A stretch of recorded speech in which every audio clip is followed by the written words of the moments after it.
Good afternoon or good evening, depending on where you might be. My name is Kevin Michael, and this is the KMG show.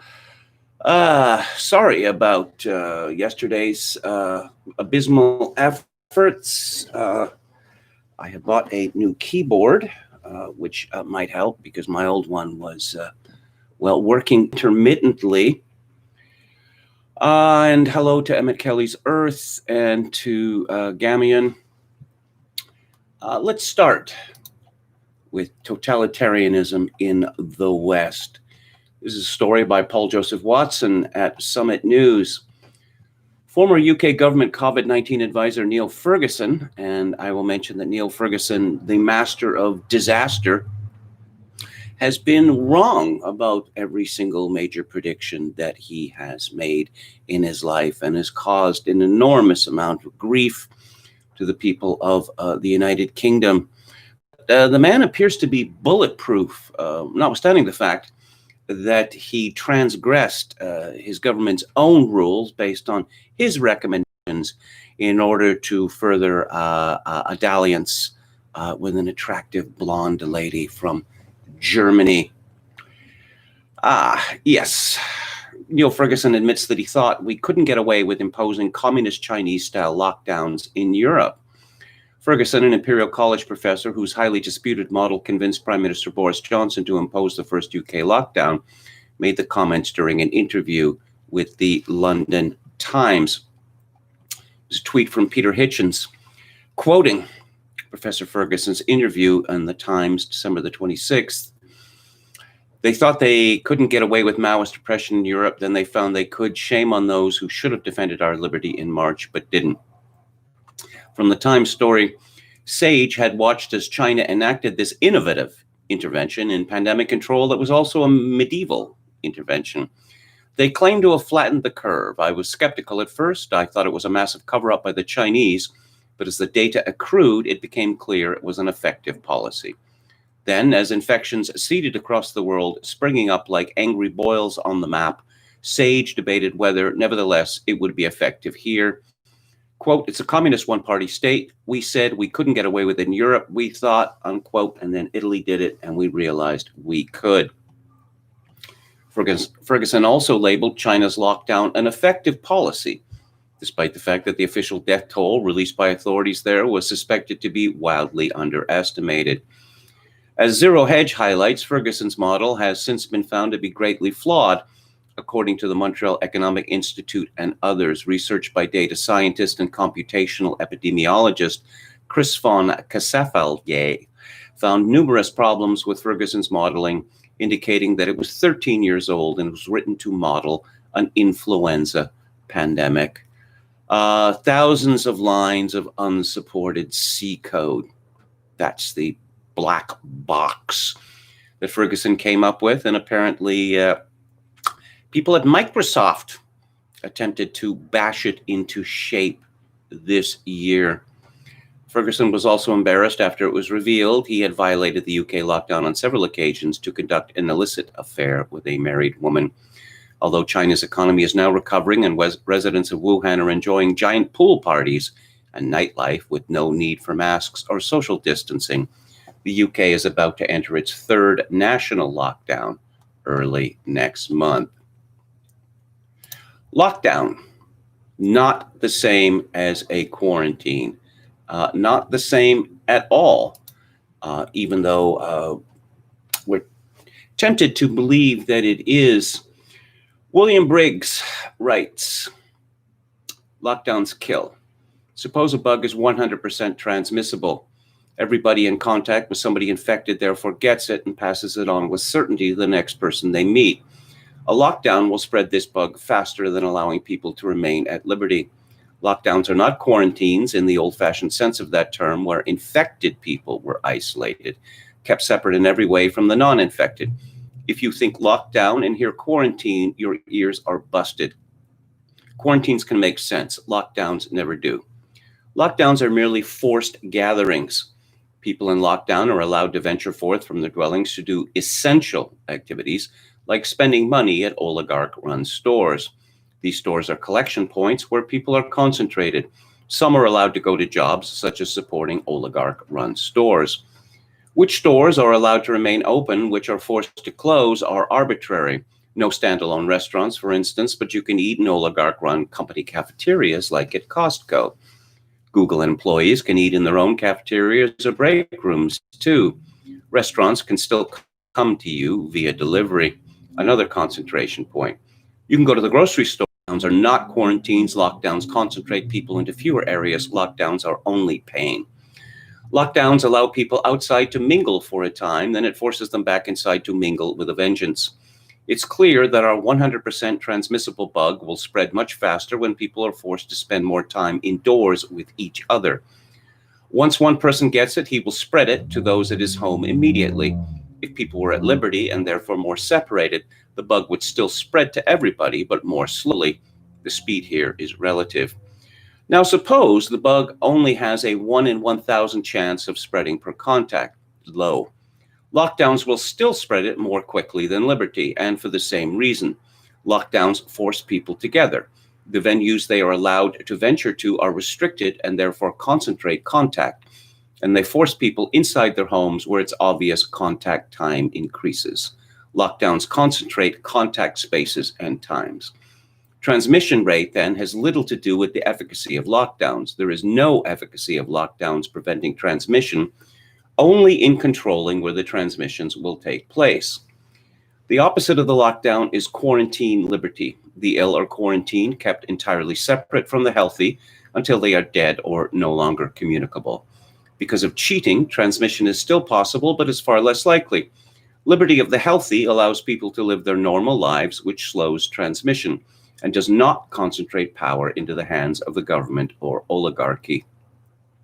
It was obvious before 2020 that lockdowns, when then only weather forcing people to gather inside for long periods, not only did not stop the transmission of bugs, but helped spread them. A look at the all-cause death numbers peaking every single winter without exception this year too proved that. It was in no way controversial. It was so well known that forced contact spread bugs that mentioning it was like saying the sun rose in the east. Then came 2020, and the expert idea of lockdowns would do the opposite of what everybody had always known they would do. Suddenly, instead of spreading bugs, as they always did before, they would stop or at least slow the spread. Experts said so. Why? Models. Specifically, the two-step model circular jerk. It works like this. A modeler says X is true. He builds a model that assumes X is true. He runs the model, which output consists of X is true and its variance. He then announces X is true, confirmed by my sophisticated computer model. In our case, we have a Ferguson claiming some new variant of the coronavirus as a higher transmissibility, an assumption. He says to himself, lockdown slow and stop the spread of bugs. He builds a model that assumes lockdown slow and stop the spread of bugs. He runs the models, which consists of this lockdown will slow and stop the spread of this new bug variant. And he announces that he has confirmed the efficacy of lockdowns via his sophisticated model. And he is believed. This happens everywhere, not just with coronavirus. All that being said, the only thing that makes sense in modern lockdowns are limiting mass gatherings where mass intimacy is expected, such as at riots. Even still, the higher the transmissibility, the less effects these bans will have. And this is from William Briggs' blog site, which is wmbriggs.com. And of course, Briggs has been saying this for months, as have others, and the lockdowns have been proved again and again not to work. But to use the old cliche, if the only tool that you have is a hammer, everything begins to look like a nail. Briggs continues that it is extremely important to understand deaths always increase right at this time of year, peaking in mid-January. Do not be alarmed. Please pass this information on. The January peaks are caused when we enter our voluntary lockdown in winter, spreading bugs. This is also the solution governments hit upon to stop the spread of bugs. Lockdowns kill, as we saw above. The CDC stopped reporting separate flu and pneumonia deaths midway through 2020, but I estimate them after subtracting deaths involving COVID from those involving their word, pneumonia or flu or COVID. And yes, if you're going to roll in all of the deaths from flu and pneumonia and the common cold and count them as COVID deaths, even without testing, as flawed as the testing has been, what are you going to end up with? You're going to end up with a whole bunch of deaths peaking in mid-January. Briggs concludes, no matter what age, there is at least about a 10 times or larger chance of dying from someone else. And of course, it never has been. But we all love fear now. Chogokin666 says, I am Kevin's Wi-Fi. Hello. Audio and video are perfect, says Metal Mike. Well, I'm glad to hear it. And let's hope that continues. Gamian says, Bitcoin is $27,000. Why didn't I buy it in 2013? I spoke too soon, says Metal Mike. Clamp down? I don't know. I don't like to think in those terms. I suppose it is possible. Let's go to lockdown skeptics, where, well, yes, Britain is about to enter Tier 4, Tier 5, Tier 6, Tier Infinite soon enough. Toby Young writes, Michael Gove said on the Today program yesterday that primary schools, along with Year 11s and Year 13s and secondaries, would return to school in the first week of January, although he stopped short of saying other year groups would return until later in the month, and stressed that this was the government's intention, not a cast iron guarantee. However, it's not all good news, with the Cabinet Office Minister stressing that reopening schools involve trade-offs, i.e. other restrictions would need to be ramped up to compensate. I wrote an essay some years ago, which you can find on YouTube, the To Kevin site, about Alec Cox's film, Repo Man. I argued in the essay that Repo Man is suffused with the fear of catastrophe, specifically the nuclear winter catastrophe. Repo Man is, of course, an homage or parody of Robert Aldrich's Kiss Me Deadly, which is suffused with the fear of the atomic panic of the 1950s. Well, the Cold War came to an end in the 1980s, and we won. So, peace dividend. Bring the soldiers home. Start spending money on the problems we have here. No. 1 year after the dissolution of the Soviet Union, we got the climate change, climate extinction, climate emergency panic that, based on rubbish data and faked models, the seas are going to start boiling, and then the ice caps are going to melt, and they're going to drown us all, and eventually Earth is going to be terraformed into Venus.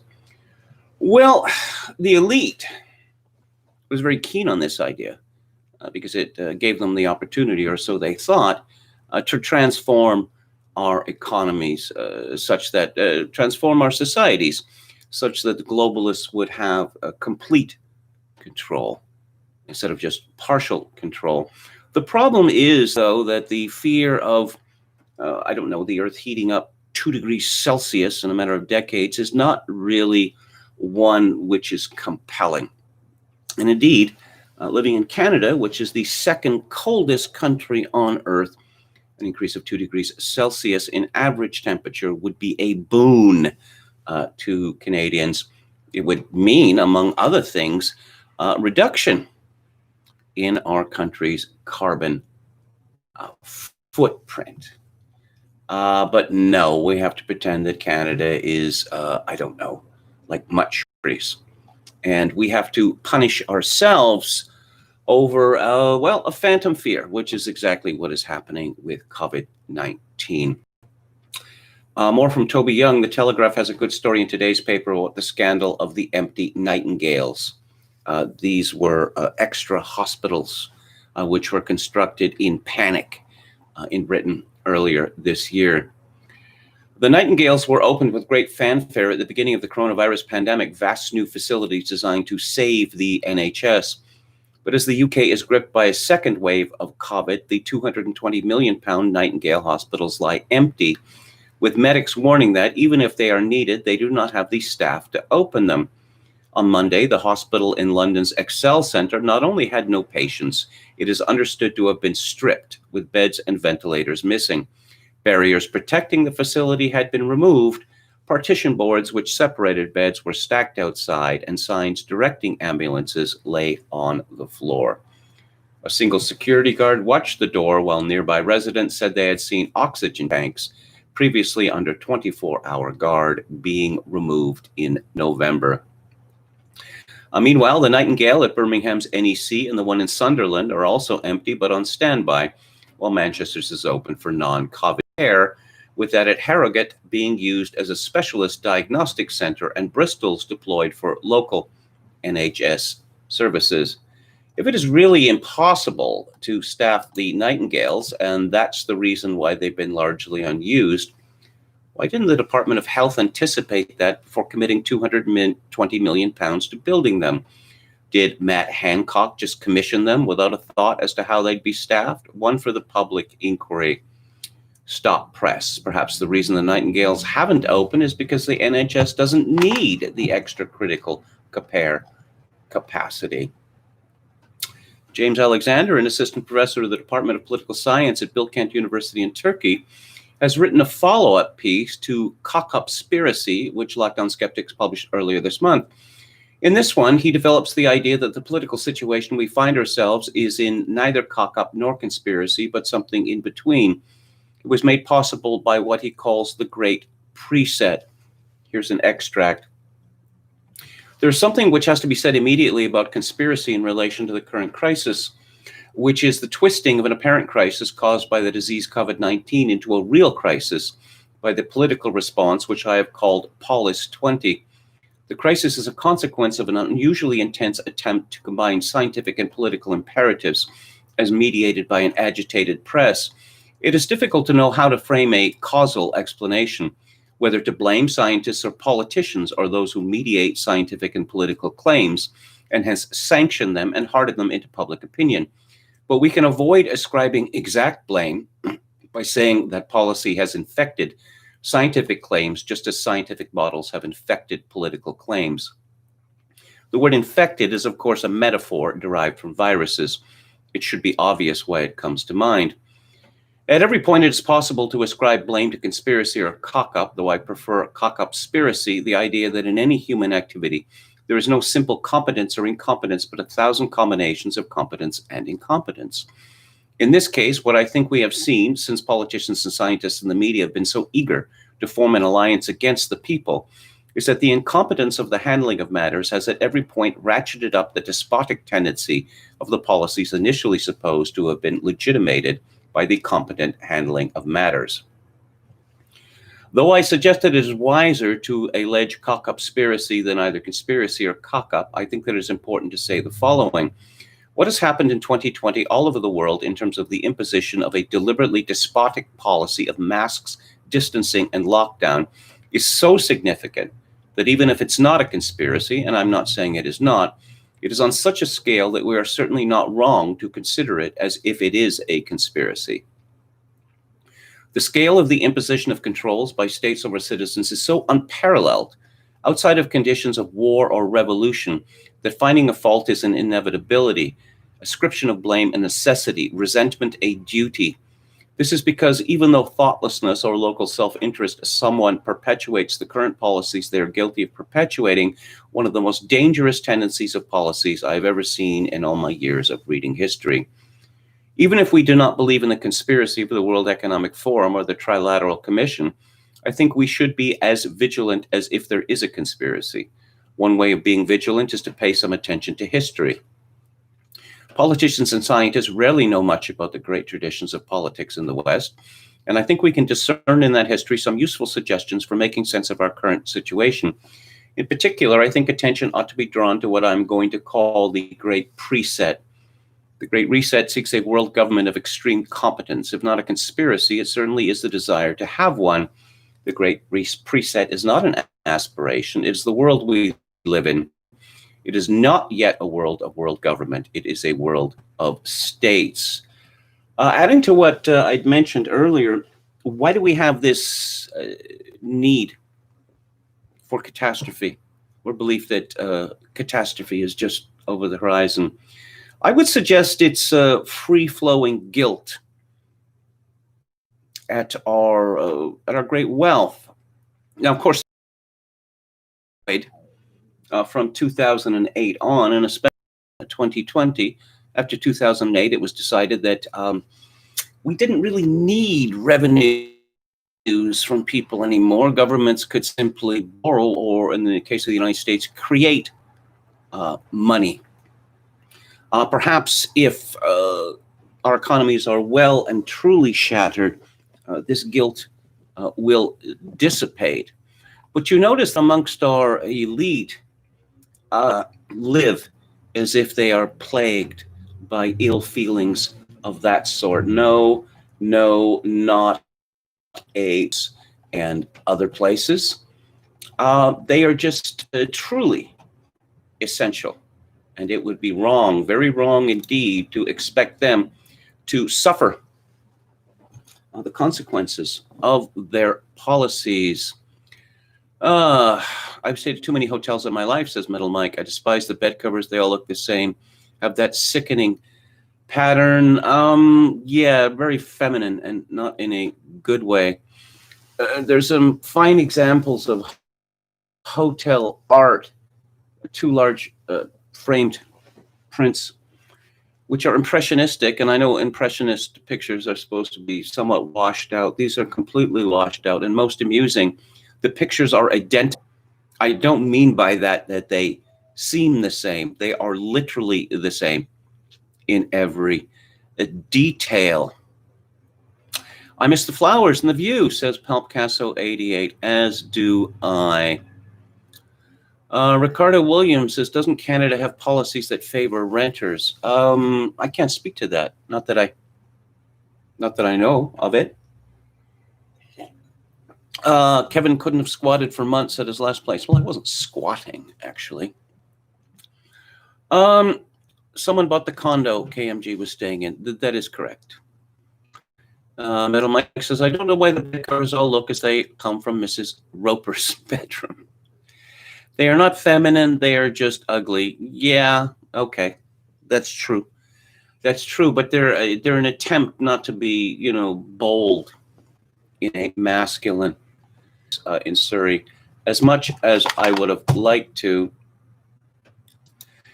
And, oh, yes, despite the catastrophe of 2020, there are some who are advising us to keep our chins up, because things really aren't all that bad, aren't all that different. A message of hope for my children. All may sometimes feel lost now, but the secret of human success is our capacity for kindness. Kindness certainly exists in the world, and I've benefited a great deal from it myself. But what we see with COVID-19, kids, Iverson writes, recognize that the pandemic is the perverse, the berserk policies which followed from the pandemic. We're lucky to live in the relatively safe haven of Canada, where hardship for most constitutes a week-long wait for test results, says the man who still has his high, ravaged by COVID, and there's a list of examples. Half the population burden has at times been unendurable. Suicide calls and emergency room visits are up, as are prescriptions for anxiety. Illegal drugs, such as fentanyl, and it continues. The signs of crisis among contemporaries were evident. Every parent I talks about their teenagers' anxiety over environmental crisis, social inequality, and existential geopolitical threats. Really? A lot of teenagers talking about existential geopolitical threats, whatever those might be. The transition from adolescence to adulthood can rarely have been more fraught. How can you know what you want to be when technology is moving so fast? The jobs of 2030 haven't yet been invented. How can you prepare for an unknown future? I would say that the transition from adolescence to adulthood, say as experienced by British, French, German, Austrian, Russian soldiers in a verge of collapse. This is the veneer theory, that below a thin surface our bestial nature is about to break out. Yet all the academic studies suggest that when disaster strikes, what is most evident is cooperation and communal spirit against sadism, pure and simple, from our leaders and from the army of Karens. Evolutionary anthropology, oh dear, indicates that the secret of human success is our capacity for kindness. The most kind among us have the best chance of passing on their genes. At root, human beings are friendly and peaceful. To suggest that the values of reason and science have brought improvements in health, safety, peace, and happiness. You know, this is the Whig theory of history again. Egoism, actually, every day, in every way, things are getting better and better. I don't know, we've decided to destroy the family. We've decided to do. But microwave pizzas are better than others. And you can carry the whole world on a smartphone. I don't really think that trade-off is an advantage for us. But let's take the obligatory look at the United States and puff ourselves up for being Canadian. Ibbotson continues, the apparently incurable nature of society's ills impelled America to dabble with populism. No, that actually wasn't what it was. It was a realization amongst Americans that they had been sold a bill of goods by their elite. Its malodor lingers, but voters in large numbers have endorsed civility and consensus rather than tribalism. Boo! And zero-sum thinking. Even climate change, an issue that persuaded you to become vegetarians and then pressured me to follow suit. Well, okay, I pretty much lost interest in whatever this fellow has to say. Don't succumb to paralysis. COVID vaccines went from clinical trials to being injected in people's arms in less than 9 months, a process that normally takes years. Yeah. Is the data in on that yet? No. This crisis proved 2 tenets of Buddhist faith. Ugh. Okay, here we go. Indeed, you were the culmination of their story so far, a link in a long chain. Don't despair. There is fun in the world. Think of videos of Olive and Mabel, the ultra-competitive Labradors, bolting down their dinner. Olive focused, relentless, tasting absolutely nothing. Yes, we can watch funny animal videos on YouTube as our society collapses around us. And after too long living in your algorithms, there will be human connection too when we're all together over the holidays. What's he talking about? We were warned in the strongest possible terms this was not allowed. Eating fondue, listening to Christmas music, watching the Polar Express, and laughing at your little brother dancing to Feliz Navidad. Okay, all right. Calm acceptance that tomorrow will be better will bring sleep that beguiles the night and let you wake up looking forward to the hidden possibility of a new day. Well, not that long ago, it was understood that progress is not inevitable. And but I suppose someone like Ibbotson is wedded to this idea because he's been selling a particular view of humanity, and it's too late in the day for him to say that perhaps he was wrong.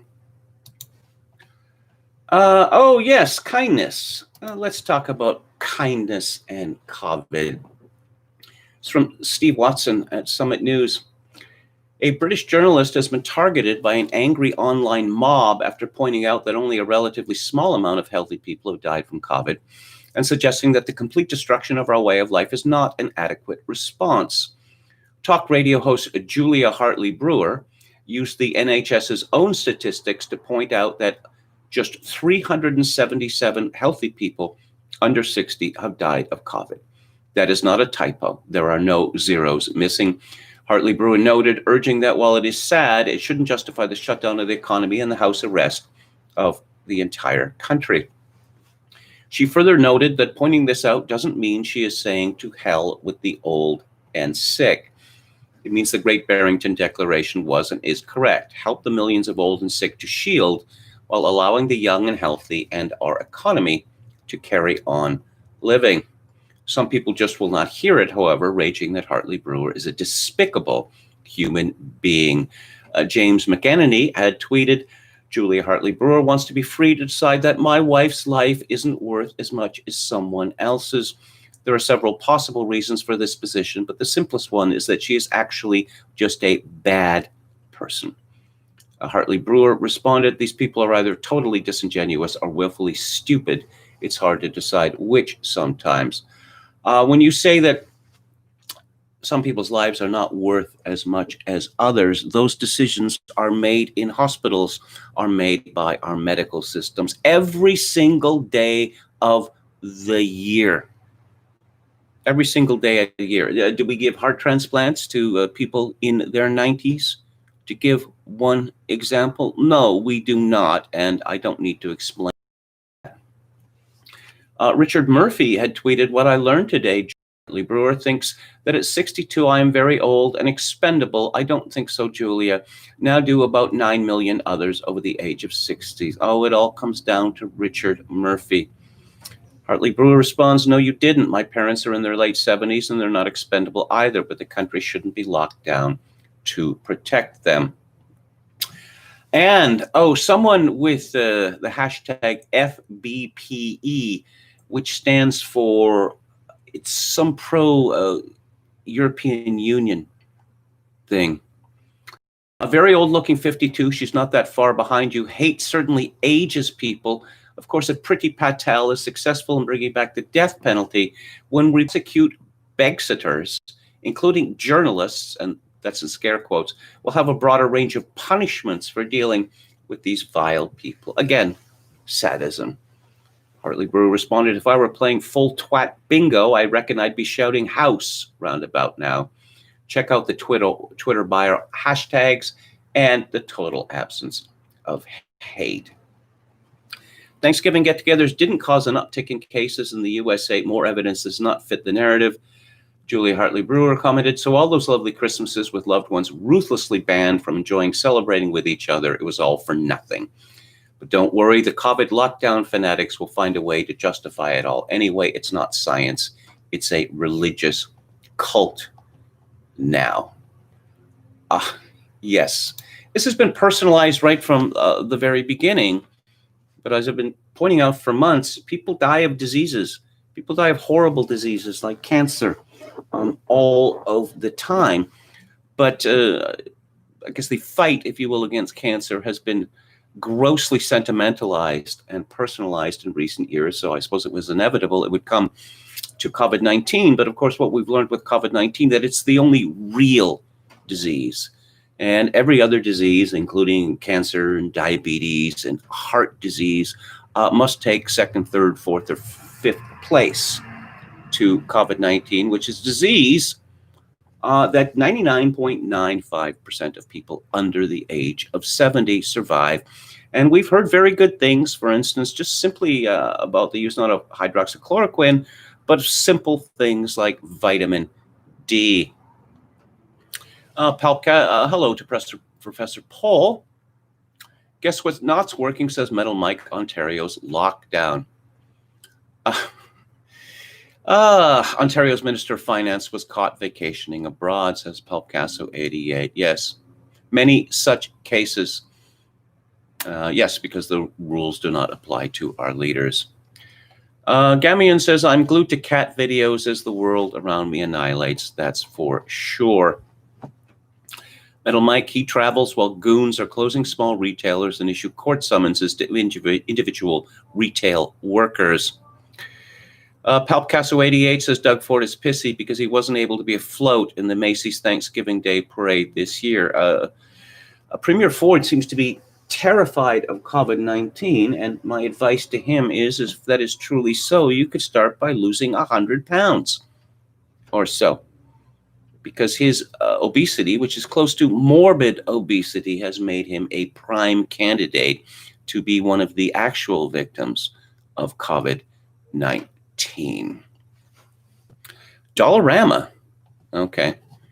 I was not familiar with Dollarama until a couple of weeks ago.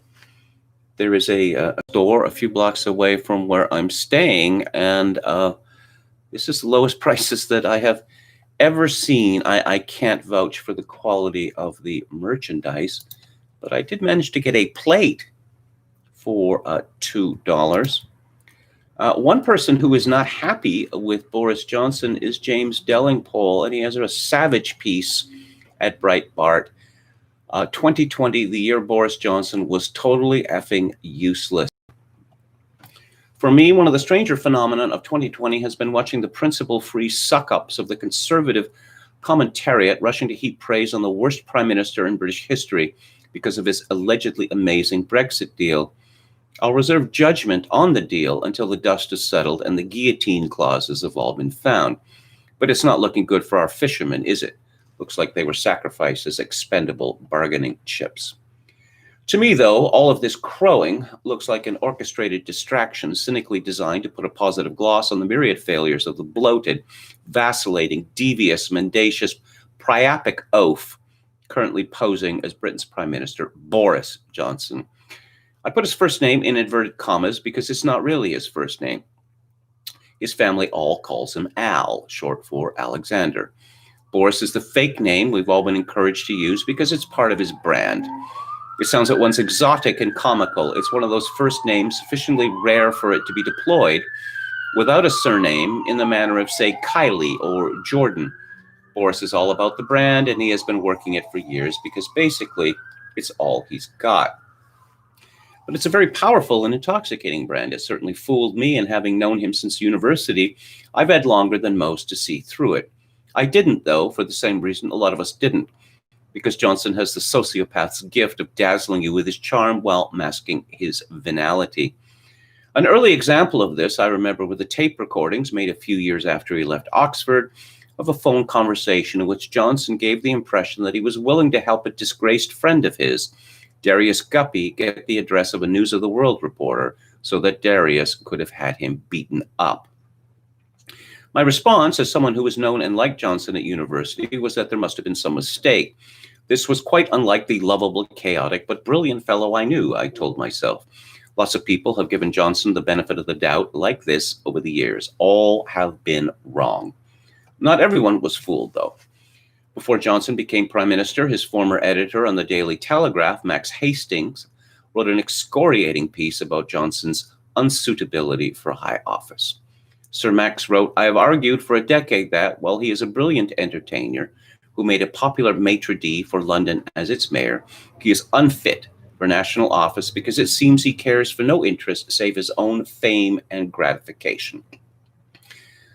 At the time, Dellingpole writes, I put this down to Boris derangement syndrome, an affliction I attributed to people not having a sense of humor about a delightful Falstaffian hero who was simply more successful and witty and relaxed than them. What Boris derangement syndrome really is, though, I've come to appreciate, is the righteous disgust of people who've seen through this capering chancer's con man act. Once you've realized that Johnson is a liar and a cheat and a self-serving rogue, it becomes very hard to watch him pretending to be Mr. Amusing Nice Guy without wanting to throw up.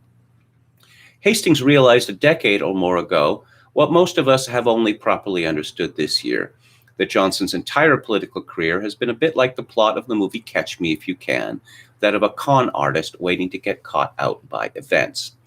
If you really wanted to be charitable to Johnson, a charity he does not deserve, you could say that the Chinese coronavirus would have been the undoing of any prime minister and that this year really wasn't his fault. I'd simply reply that even if you take his grotesque mishandling of coronavirus out of the equation, he'd still be the worst prime minister in British history. It's the absolute betrayal of all our hopes. That's what I can't forgive him for. Last year, the British people gave his party a huge mandate, an unexpected 80-seat parliamentary majority, to extricate the fractured nation from 4 years of Brexit deadlock and to lead the country into a bright, prosperous, independent future outside the constraints of the European Union. Indeed, the United Kingdom is in such a mess we might have just stayed in nearly. This is a mess for which Johnson must bear the bulk of the responsibility. For as prime minister, he sets the tone for his administration. And Johnson's tone, unfortunately, is, for all the cheery bluster essentially one of vacillation, procrastination, deviousness, mendacity, cowardice, egoism, and always but always his prioritization of the needs of his penis above everything else. In the my penis comes first category, we can probably include Johnson's utterly disastrous 10-point Green Revolution plan. We know from Johnson's earlier incarnation as a newspaper columnist that in the past he has been skeptical about climate change and about environmentally and economically destructive nonsense like wind turbines. But now, because he has his libido and his pathetic desire to be liked to rule his political actions. So it is that the British economy and the British landscape are now to be destroyed by Boris's green hell, even though hardly anyone who voted for him actually wants their hard-earned tax money squandered in this frivolous way. Then there's the Vanity Rail project, HS2, which made no sense at the beginning of the year and makes even less sense now that COVID-19 has rendered office working and therefore commuting less of a priority. But Johnson has gone ahead with this white elephant all the same because of his egoism. Johnson likes grands projets, regardless of whether they're actually necessary. The Johnson who existed in our imagination bears no resemblance to the burned-out wreck currently at the helm. I agree with Daniel Miller's damning article in Conservative Woman that Johnson should never have gone into politics. Quote, at some point, for some reason, perhaps to appear a certain way to someone's gaze, he has bewitched himself into believing he was serious.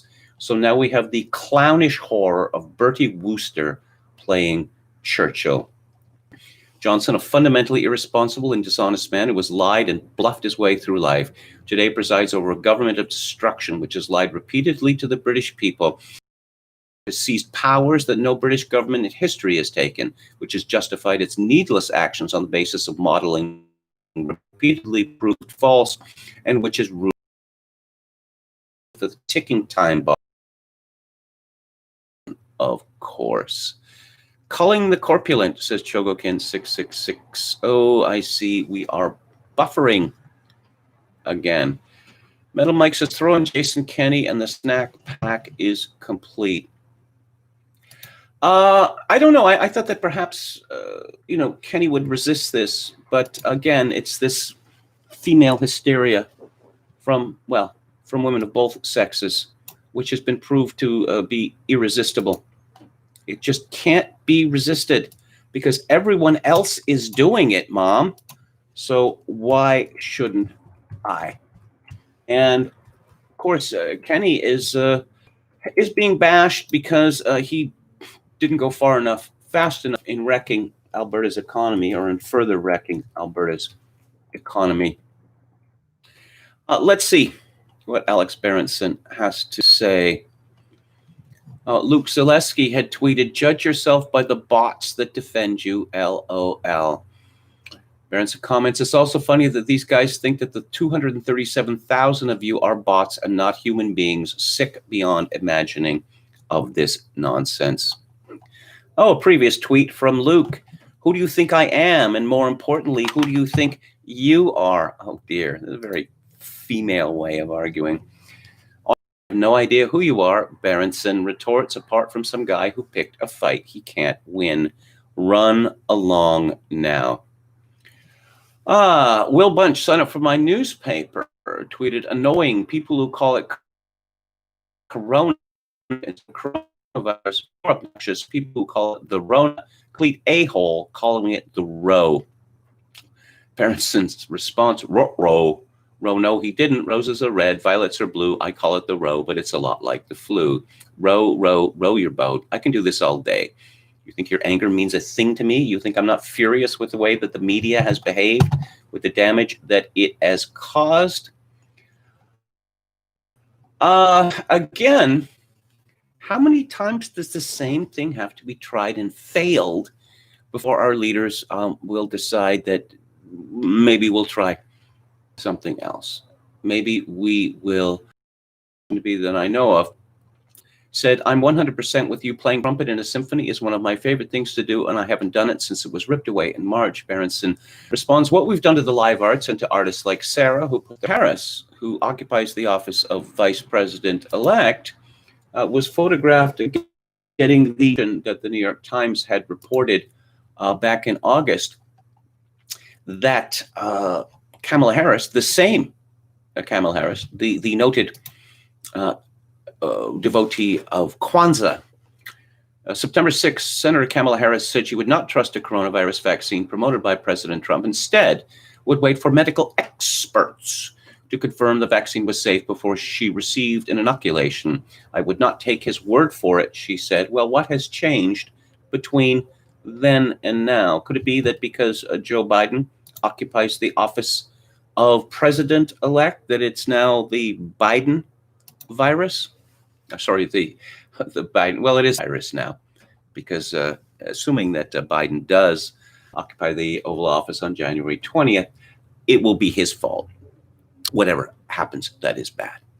Of course, there'll be an attempt to blame it all on Trump, just as Justin Trudeau's government, 5 years in, is still blaming things that go wrong on Stephen Harper.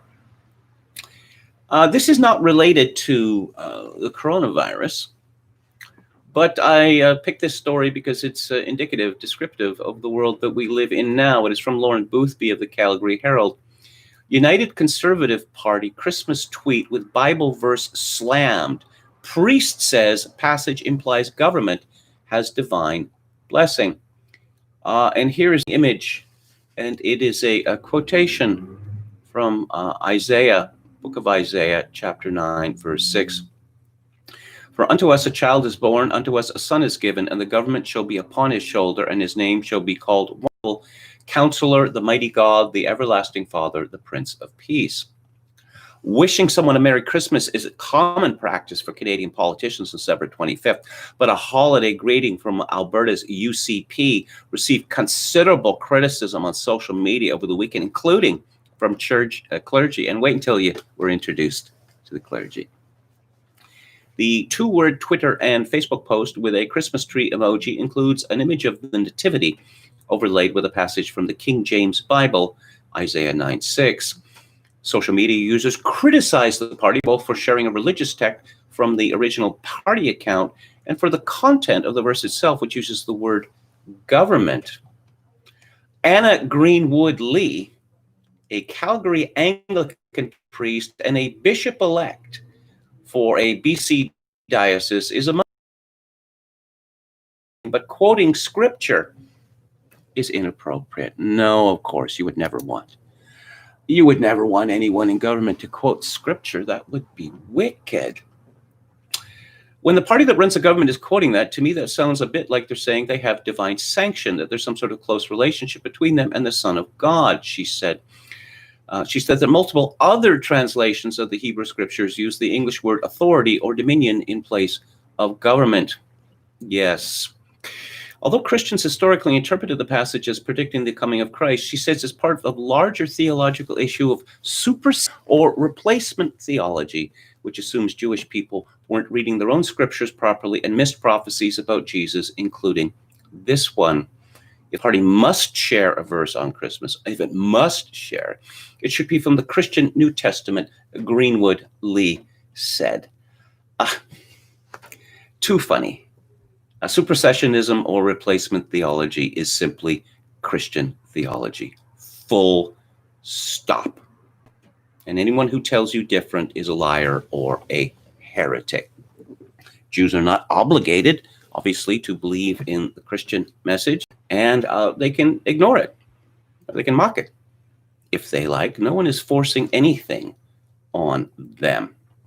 Here's a tweet from Anna Greenwood Lee. As a priest and bishop-elect, I'd ask that the UCP send Christmas greetings with a wholly inappropriate inference of divine sanction for their government. There are so many things wrong with their use of these words from the prophet Isaiah. It's hard to know where to start.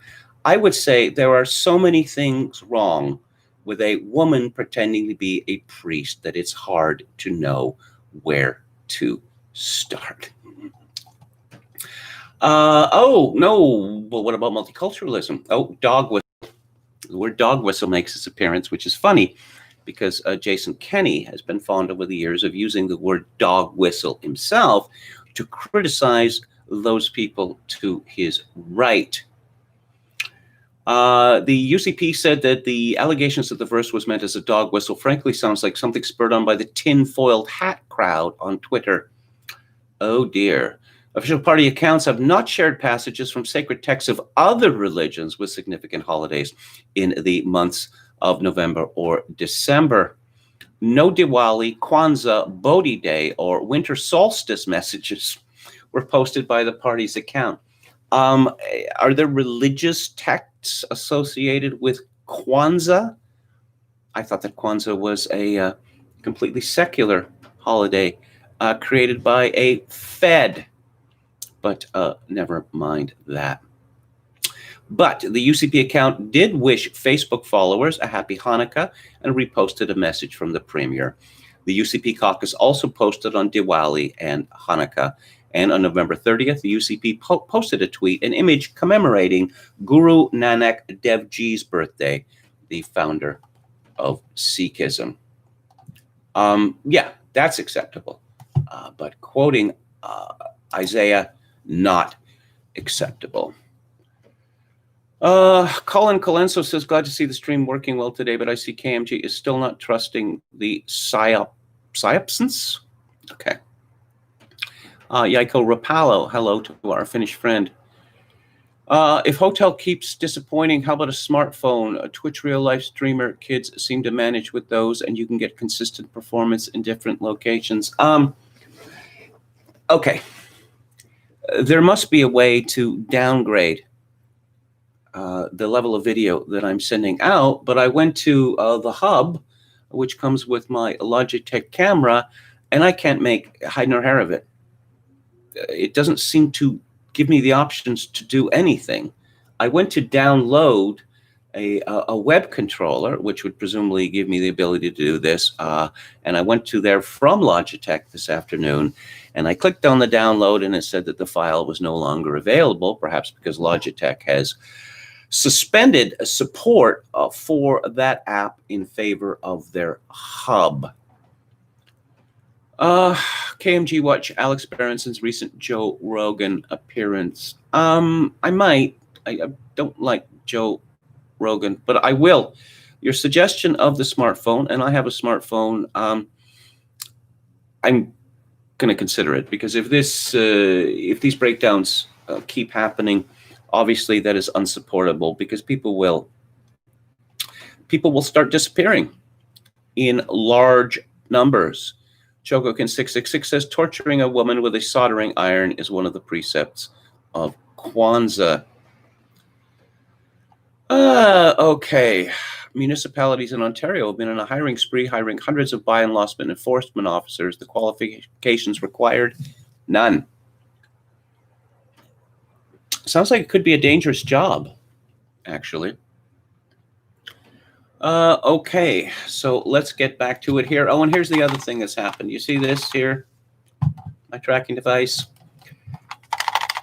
They typically last me about 9 months or 12 months, and then they go wonky. And this one has gone wonky, and I bought a keyboard yesterday, so I guess I'm going to have to buy another trackball today. But let's talk about Jim Kunstler's column from yesterday, which is not black pillish at all, although it is entitled In Darkness Visible. The signals from the political establishment to Donald Trump ring pretty clear now. Get thee hence, thou big-bottomed orange menace to order and sanctity. Again, I will interrupt to issue caveat, which comes with also discussions of the November 3rd presidential election, as YouTube has decreed. Joseph Robinette Biden and Jr. won the election fair and square. He occupies the august office of the president-elect, and any claims to the contrary are from conspiracy theorists spreading misinformation. But back to Kunstler. Has ever a president, 1600 Pennsylvania Avenue, Lincoln's team of rivals in the drear winter months of 1864 seemed downright chummy in retrospect. And of course, poor Richard Nixon stayed swaddled on Scotch whiskey during the darkest nights of Watergate, when he reputedly wandered the West Wing halls conversing with portraits of his predecessors. The other power centers of America, especially in the news media, insist that there is no evidence of fraud in the recent election, and it's time to get on with the hallowed ceremonies of transition. The post-Christmas suspense is killing them. Trump will not be moved to declare that he lost the election, probably for the excellent reason that he really didn't. Again, Kunstler's opinion, not mine. If there had been anything like an honest tally of the ballots, they hear murmurings of martial law and the Insurrection Act, and it all sounds to them like an imperial nightmare on Elm Street. They can hear the tinkle of their lucrative perquisites shattering in the creases of their temporal lobes. It's said in the alt media that the president wishes to exhaust all the formal alternatives before possibly moving on to the novelty steps of contesting this final act of the 4-year coup against him. Which brings us all the way to January 6th, when the Electoral College slates are toted up in the House chamber. Vice President Pence presiding. One popular fantasy has the Veep tossing out certified votes from states where irregularities were starkest in favor of alt slates submitted by Republican majority state legislatures with Hieronymus Bosch-style Antifa chaos to follow all over the land. Sounds like a low percentage deal to me, but then what's actually at stake here? Not to be too melodramatic, but some kind of a Manchurian candidate situation. How okay is it, apparently, for Joe Biden, with a record of accepting large sums of money from China's intel apparatus, to move into the Oval Office, especially after they laid the COVID-19 trip on the world? No problemo.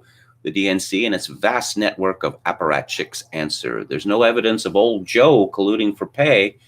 Oh, but there's plenty of evidence, and quite a bit of it is in the public annals already, what with Hunter B. laptop having been partially dissected since at least October, and a great tangle of slime trails clearly revealed in the email logs and his corporate memoranda.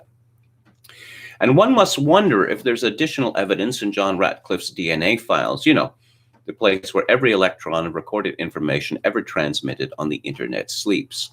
You might have forgotten that something a little screwy is going on here, since the office of the DNI was supposed to issue a public report on the election and its adumbrations by December 18th, and the fateful report was postponed indefinitely for reasons unknown so far. Maybe the president's antagonists are acting super anxious to get rid of him and constructing yet another media campaign to agitate public opinion, because there is evidence that other persons in government, persons of both parties, have been importuned, not to mention other incriminating hijinks they'd hoped would fade harmlessly into history with tags such as the Clinton Foundation, the Open Societies Foundations, Shlokovo, Uranium One, the Maidan Uprising, the Steele dossier, the Mueller investigation. You get the picture. A vast sepulcher of unholy rot where the deep state has tried to entomb its most shameful secrets, including now the dark deeds of election 2020. Kunstler concludes, problematical also is the likelihood, in the event that he actually does concede and agree to exit the scene, that Trump will transition into post-presidential life with a bale of secret knowledge so huge, reeking, and damaging to his enemies, gathered over 4 years of access to the nation's intel files, that not a congressman, senator, or high-up bureaucratic lifer will be left standing as the information dribbles out strategically in the months to come of the as-yet hypothetical Biden-Harris or Harris-Biden administration. Imagine what old Joe, Kamala, Nancy, Chuck, perhaps even Cocaine Mitch, and the rest of the Beltway gang are fretting about as they chug down their midnight zolpidem. The golden golem of greatness is not fading away from the swamp crime scene, no matter which way this thing turns out. And don't forget, he is not exactly alone. Tens of millions of extremely pissed off Americans are standing by pretty quietly for now, from sea to shining sea behind him. And speaking of January 6th, which of course it could all come to nothing, but this is from Vox Day. AC, that's anonymous conservative, reports on a hilarious rumor floating around the Chans. If it's not true, President Trump's team should make it true. Quote, the 6th January elector ballot count is going to go down as the greatest troll of all time. You may or may not know, but the vice president gets to count the electors. That's the one thing the Constitution makes crystal clear. Apparently the plan is for Mike Pence to roll in on a Dominion voting machine, or a knockoff that looks like one, He's then going to pull out a USB drive, update the software just before the count, and use the machine to count the elector ballots. Remember, this will be on national television. The count will not only come out fractional, but it will result in more votes than actual electors and result in Trump winning more electors than Biden. The chamber is expected to erupt in chaos. Obviously, the count will be challenged. Pence will then conduct a recount, but he will use the machine to print the recount ballots and then hand count those. The recounted number will be similar to the original count, only changing by a couple votes, but it will result in Trump winning by even more than before. Dems are expected to cry fraud, and Pence will object and call for order. He will tell them that it's too late to challenge because it's already done. The count is finished. He will then deliberately wipe the machine's software. Vox Day comments, I so want to believe. And let us see what Donald Trump has to say. He was rather quiet over Christmas, but he was very active over the last couple of days. And here we go.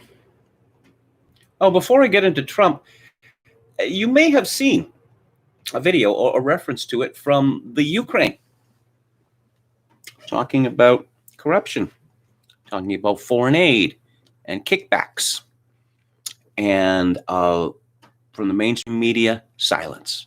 Absolute silence. This is only a few months after Ukraine,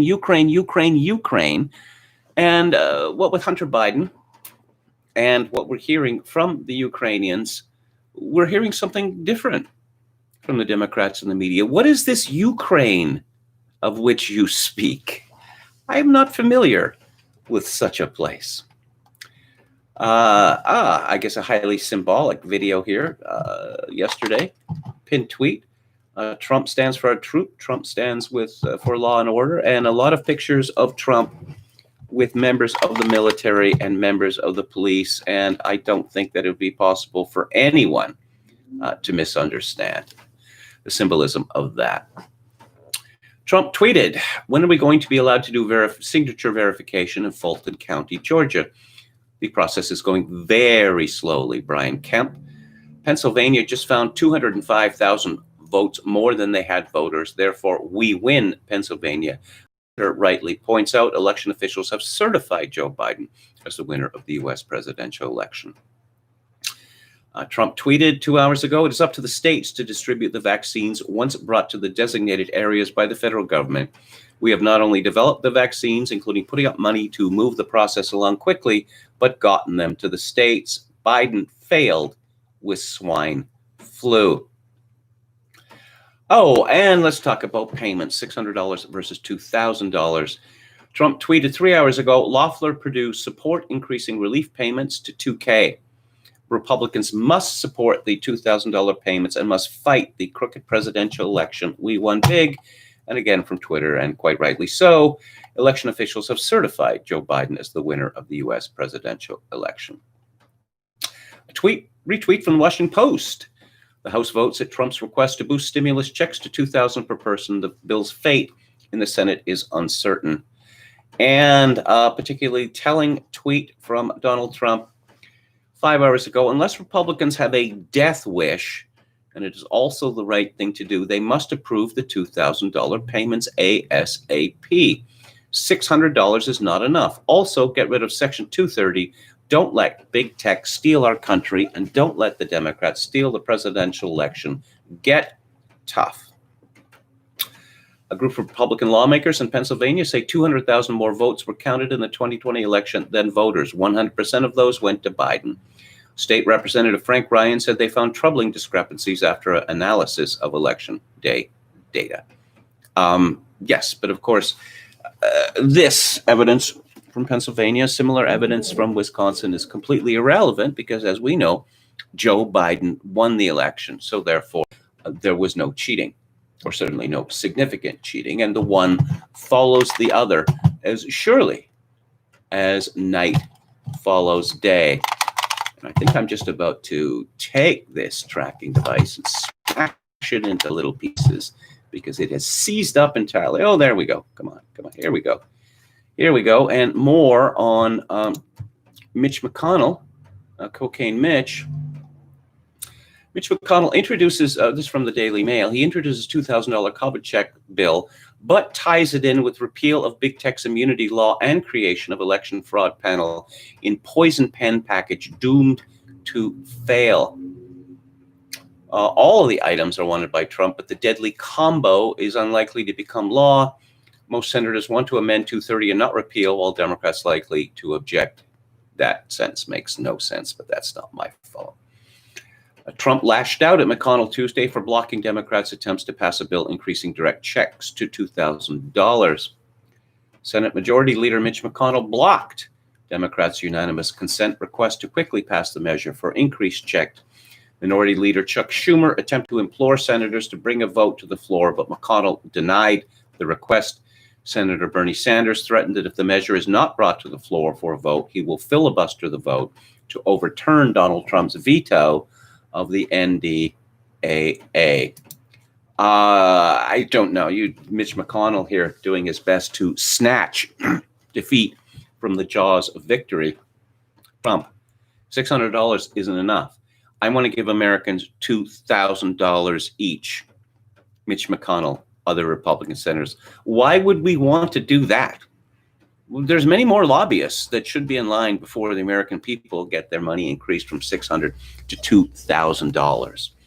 That Mitch McConnell has managed to make Chuck Schumer look like the champion of ordinary Americans, which is quite an accomplishment, even for cocaine Mitch.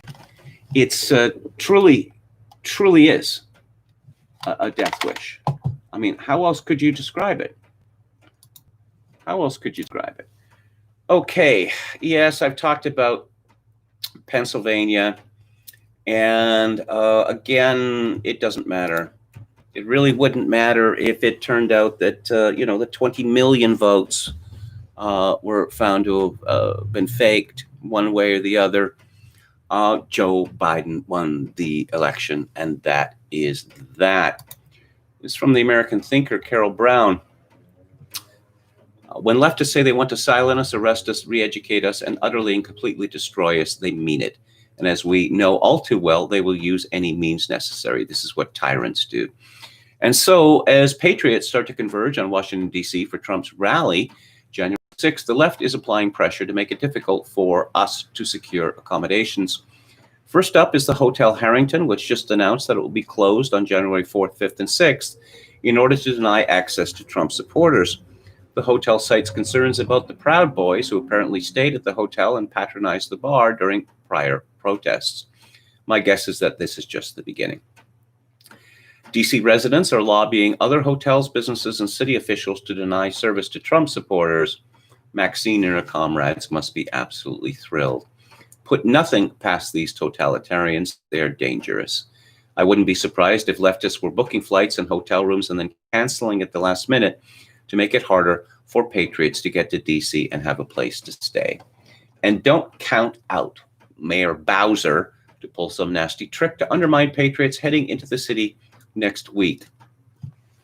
I expect that there will be many confrontations, threats, and attacks surrounding this protest, which we've seen all year as Trump supporters are targeted and no one bats an eye.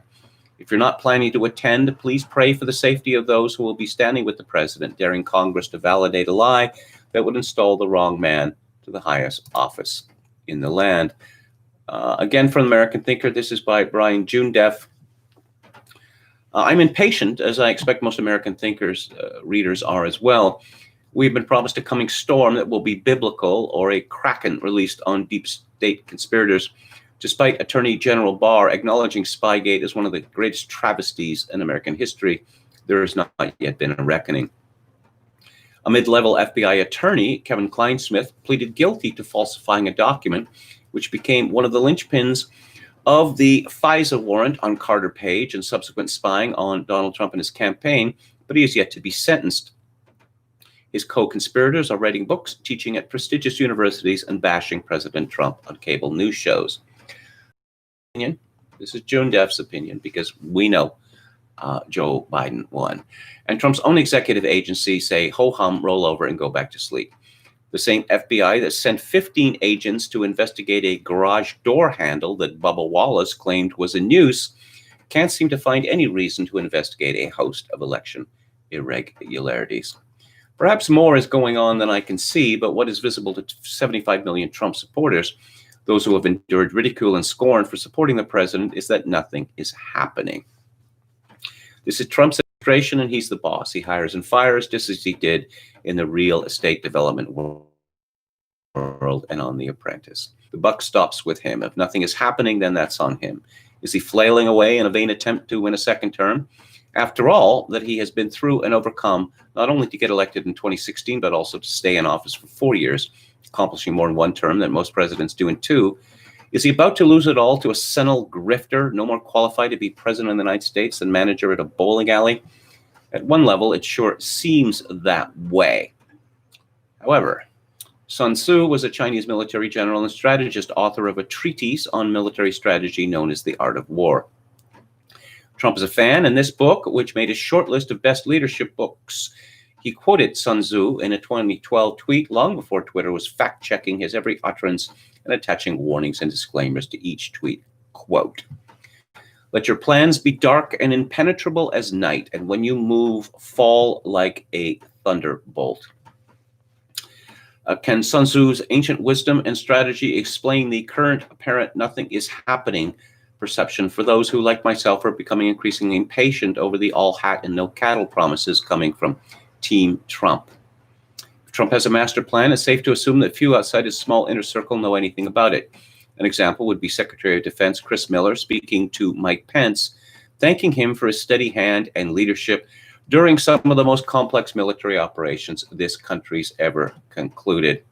Trump is a master of chaos with strategic media, leaks, and disinformation. Is VP Pence a white hat or a black hat? The SecDef says Pence is a white hat. Attorney Linwood says Pence is a black hat. Is Trump unprepared? Au contraire. Listen to Oprah interviewing him in 1988. More than 30 years ago. He looks younger but sounds the same as he does now. Speaking of China, immigration, and electoral politics, Trump has been preparing for this moment most of his adult life. Buckle up for an interesting few weeks ahead, concludes Brian Junedef. Whenever I hear people quoting Sun Tzu, no, yes, he's the great genius. Not to be confused with Lao Tzu, who lived in a hut and ate straw, which you'll know if you watched King of the Hill. And I don't know that I'm going to pay very much attention to specific stories coming forward about evidence of shenanigans on November 3rd and afterward, for this reason, that there's more than enough prima facie evidence. But the attitude of the media, the Democratic Party, is that it doesn't matter because, wait for it, Joseph Robinette Biden Jr. won the presidential election. So it is all moot. From Gateway Pundit, Newsom extends Southern California stay-at-home order for at least another 3 weeks. And how's California doing?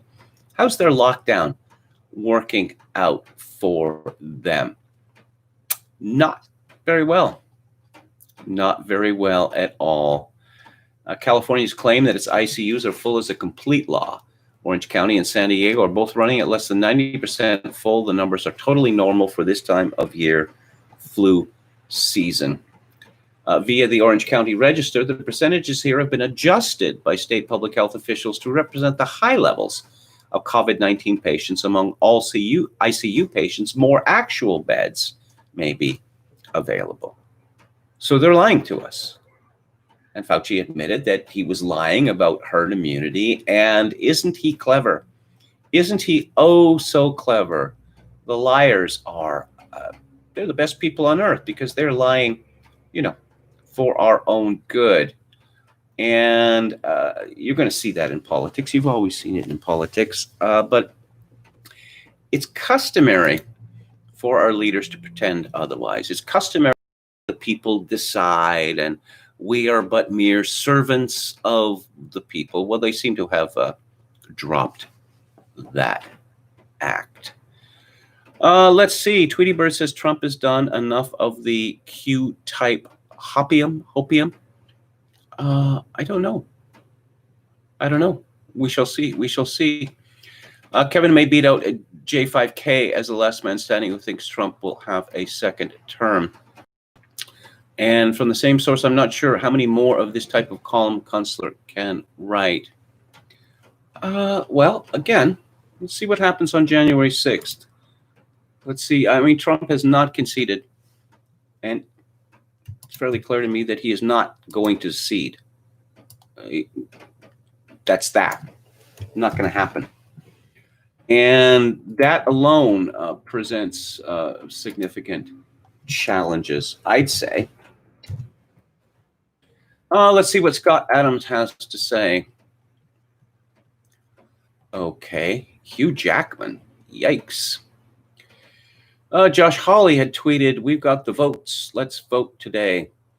Glenn Greenwald comments, "When even the Vox video dunce, probably the single most blindly partisan drone in U.S. media, is cheering Josh Hawley's crusade to get substantial payments to unemployed and economically deprived Americans, it's hard to deny that at least some realignment is occurring." Okay. 5 hours ago, Joe Biden says climate change will threaten literally the existence of our planet. Are these geopolitical existential questions that supposedly all the kiddies are talking about? Mike Schellenberger comments, "This is as false as anything Twitter or Facebook have censored, and nobody have fact-checked it until now." And he tweets at Schellenberger, MD.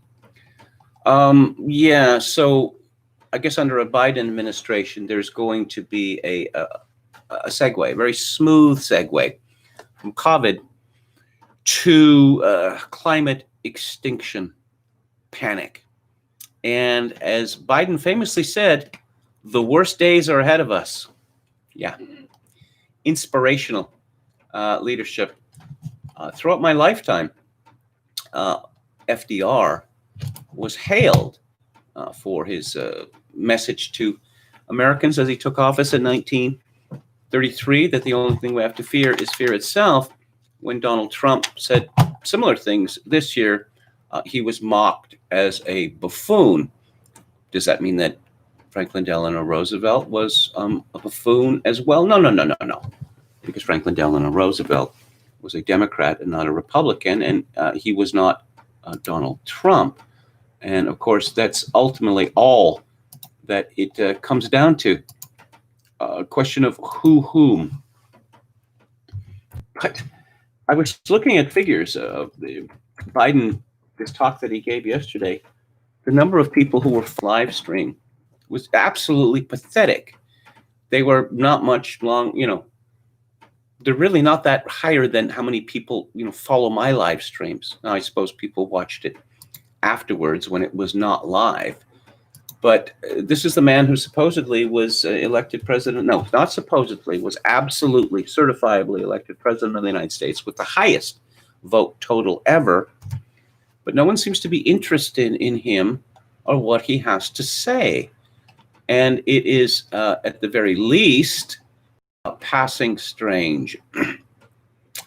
Nothing from J5, Cinco Chodas, in the last 3 days. I don't know what's happening there. I suppose, there's extended period. Everything begins again? The first Monday after New Year's Day? So perhaps it's just the traditional Christmas lull. And I want to talk about sneaks and snitches. And of course, it is an intersectional story. It appears to be a story of gender expression as well. Steve Saylor writes, from the New York Times news section, a disheartening long article about one high school student wrecking another high school student's life. My general policy is not to hurt children, so I'm deleting their surnames. A racial slur, a viral video, and word of the year, reckoning. A white high school student withdrew from her chosen college after a 3-second video caused an uproar online. The classmate who shared it publicly has no regrets. Dateline, this is by Dan Levin. Dateline, Leesburg, Virginia. Jimmy was in history class last school year when his phone buzzed with a message. Once he clicked on it, he found a 3-second video of a white classmate looking to the camera and uttering, and she is not using it as an anti-black slur. She was merely attempting to talk as black people talk. That the white girl got from rap music, Steve says. The slur, he said, was regularly hurled. It's going to be hurled much more by black people than by white people, because black people have a pass for saying this word. But when white people say it, remarkably, it is the worst thing in the world. It causes typically 2 reactions. It causes hysterical weeping or murderous, by them dozens. He's quite pleased with himself for wrecking the life. 18, who said of the classmate who uttered the slur, Mimi, I wanted to get her where she would understand time was right. Mimi had originally sent the video in which she looked into the camera and said, I can drive, followed by the slur to a friend on Snapchat in 2016 when she was a freshman and had just gotten her. You were just asking for 13 years old when Rapper's Delight was on AM Top 40 radio. She and Jimmy attended, but did not. But then when she was a varsity cheer captain who dreamed of attending the University of Tennessee, Knoxville, orange balloons, the universe killing of George Floyd, Mimi, in a public Instagram post, urged people to protest, donate, sign a petition, rally, do something in support of the Black Lives Matter movement. You have the audacity to post this after saying the N-word, responded someone who Mimi said she did not know. There's another lesson here. Don't grovel to Black Lives Matter. It will do you no good. It's probably worse for you. Let's see. So after the video was released, over the next 2 days, Mimi was removed from the university's cheer team. She then withdrew from the school under pressure from admissions officials who told her they had received hundreds of emails and phone calls from outraged alumni, students, and the public. They're angry and they want to see some action, an admissions official told Mimi and her family, according to a recording of the emotional call reviewed by the New York Times. It was just always very uncomfortable being black in the classroom, said Muna Berry, a black student who graduated with Mimi and Jimmy. Once during Black History Month, she recalled gym teachers at her elementary school organized an underground railroad game where students were told to run through an obstacle course in the dark. They had to begin again if they made noise. Okay. Terrifying, no doubt. I'm rather at a loss here. A hostile learning environment. The New York Times and Dan Levin seem to be taking a great deal of delight in this. Great deal of delight indeed. So this fellow, Jimmy Galligan, I have seen pictures of this person, and I say this person because I don't want to misgender this person. Of course, Jimmy is typically a male name, but Galligan has an exceedingly female affect, and is also on Instagram, where there are many pictures of Jimmy looking, how should we say, gender liquid, troubled young man, I would say. Let's see whether Galligan has taken Instagram private. Let's see. Doesn't look like. Well, hang on. It's been wiped. As far as I can tell, that could be another Jimmy Galligan, I suppose. But Jimmy Galligan is a confused young man, I think.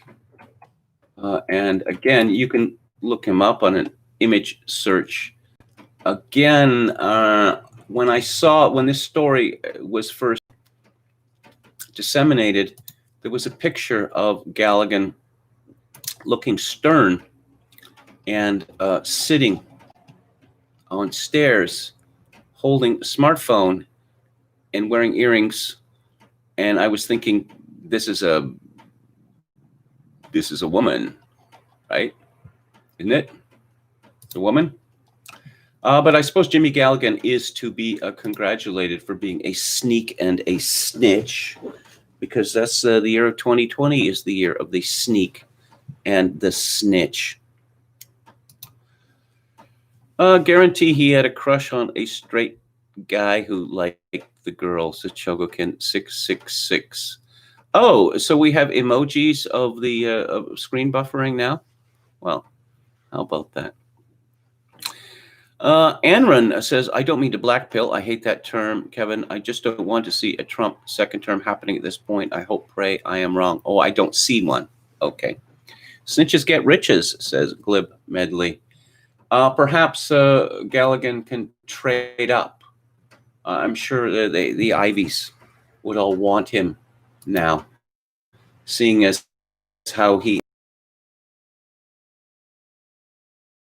time ago, it was still my understanding that sneaks and snitches were despised in high school. But I suppose it depends on the nature of the snitching, and I suppose the nature of the sneak. Another story here from the Daily Mail about an interesting political development in Britain. Stealth-style Black Panther of Oxford behind BLM-inspired political party calls for Holocaust-style reparations for all Black people and a sex offender-style race offense register as she brands Labour MPs David Lammy and Diane Abbott, who are Black, very Black indeed, and tokenistic. Sasha Johnson came to public prominence at London BLM protests, now an executive member of the BLM-inspired Taking the Initiative Party, TTIP. Not very catchy, I don't think. The 26-year-old said the racial offenders list would be similar to the sex offenders register, which is used to bar pedophiles from professions like teaching. Speaking exclusively to Mail Online, she also called for Holocaust-style reparations for Black people on the basis that capitalism racially discriminates against them, and called for defunding of Britain's police forces. And there's a picture of her. She's wearing camouflage pants. She appears to be wearing a Kevlar vest, and she is wearing a beret, just as the Black Panthers did. She is holding a bullhorn, a megaphone. There are two very white women standing behind her. One is holding up a sign that says the UK is not innocent, and another one is holding a sign which reads, racism is small dick energy. With these women? Perhaps it is. Let's see.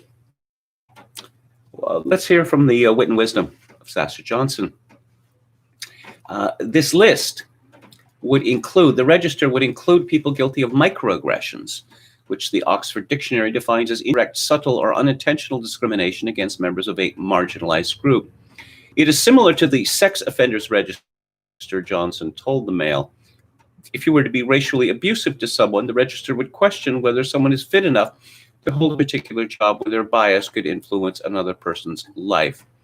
But of course, that test is not to be performed on Black people or other BIPOCs. A lot of rape, you should probably receive a warning first before later being added to the register, so people know in future that you hold those views. Ms. Johnson said inclusion on the list would mean you could be excluded from certain fields of employment or even banned from bringing their people from ethnic minorities, which of course is the direst punishment of all. If you live in a majority colored neighborhood, you shouldn't reside there because you're a risk to those people. Just like a sex offender lived next to a school, he would be a risk to those children.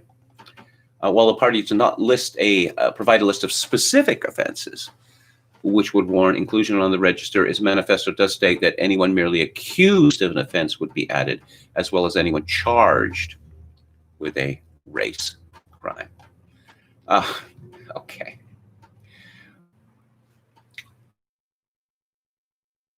anyone care about Black Lives Matters anymore? I know they have lots of money, but it seems that we have more serious problems. And I'm sure this is related to race in somehow, or the microaggressions involved. This is from Powerline blog. John Hinderaker in the Wall Street Journal. Megan Gurdon documents the latest stage of our culture's devolution toward utter stupidity, the cancellation of Homer. Quote, a sustained effort is underway to deny children access to literature under the slogan hashtag disrupt text. Critical theory ideologues, school teachers, and Twitter agitators are purging and propagandizing against classic texts, everything from Homer to F. Scott Fitzgerald to Dr. Seuss. Their ethos holds that children shouldn't have to read stories written in anything other than the present-day vernacular, especially those in which racism, sexism, ableism, anti-Semitism, and other forms of hate are the norm. Young adult novelist Padma Venkatraman writes in School Library Journal. I wonder if Padma is perhaps a member of the Brahmin class. I wonder if she's ever worn a bindi or caste mark on her forehead. I wouldn't be surprised. No author is valuable enough to stare. Ms. Venkatraman instructs, absolving Shakespeare of responsibility by mentioning that he lived at a time when hate-ridden sentiments prevailed, sending a subliminal message that academic excellence outweighs hateful rhetoric. Seems pretty clear that Ms. Venkatraman is far more filled with hate than the Bard ever was. The demands for censorship appear to be getting results. Be like Odysseus and embrace the long haul to liberation, and then take the Odyssey out of your curriculum because it's trash, tweeted Shay Martin in June. Ha ha ha, replied Heather Levine, an English teacher at Lawrence, Massachusetts High School. Very proud to say we got the Odyssey removed from the curriculum this year. When I contacted Ms. Levine to confirm this, she replied that she found the inquiry invasive. Yes, including the cancellation of a brave woman who defended Nathaniel Hawthorne's The Scarlet Letter. By the way, if you're ever tempted to read The Scarlet Letter, it is prefaced with a short story which is called The Customs House, Customs Shed. Don't read that. Skip right to the main body of The Scarlet Letter. Because if you start reading the first part, you're going to be thinking, this is the dullest thing I've ever read, and I'm going to stop reading this. So, take my advice. You'll thank me later. Jessica Cluess, an author of young adult fiction, shot back, if you think Hawthorne was on the side of the judgmental Puritans, then you are an absolute idiot and should not have the title of educator in your Twitter bio. That was the end of Ms. Cluess's career, apparently, despite her recantation. An online horde descended, accused Cluess of racism and violence, and demanded that Penguin Random House cancel her contract. The publisher hasn't complied, perhaps because Cluess tweeted a ritual self-denunciation. Quote, I take full responsibility for my unprovoked anger towards Lorena Germain. I'm committed to learning more about Ms. Germain's important work with hashtag disrupt text. I will strive to do better, unquote. That didn't stop Cluess's literary agent, Brooke Sherman, from denouncing her racist and unacceptable opinions and terminating their professional relationship. The Odyssey. Okay, so you have the sirens, right? That could be seen as misogyny. And you've got the Cyclops, who has only one eye and is a very unpleasant character, which could be seen as ableism, I suppose. And then you have Odysseus's wife, waiting 20 years for him to return, which seems, again, kind of misogynistic. I mean, shouldn't she really get on with her life? Does she really have a duty to a man who makes her wait 20 years? And then there is the bloodbath at the end, which I've always found to be one of the most satisfying parts of any work of art.